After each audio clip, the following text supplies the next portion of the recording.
आज म हजुरलाई नेल ल्याम्प केयर गर्ने एउटा इम्पोर्टेन्ट टिप्स सेयर गर्दैछु। हजुरलाई मन पर्छ भने लाइक कमेन्ट गर्न र आफ्नो साथीहरूलाई सेयर गर्न नबिर्सिनु होला।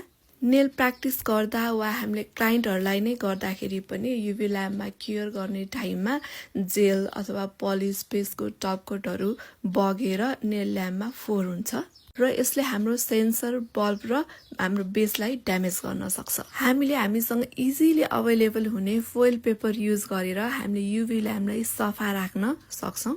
यसले गर्दा चाहिँ हाम्रो युभी ल्याम्प ड्यामेज हुँदैन र नयाँ जस्तै पनि देखिन्छ।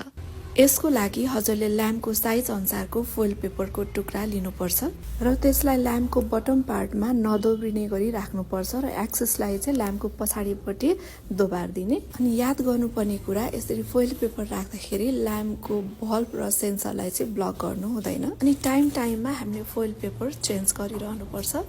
हजुरले यति गर्नुभयो भने चाहिँ हजुरको ल्याम्प सधैँ अलमोस्ट क्लिन जस्तै देखिन्छ।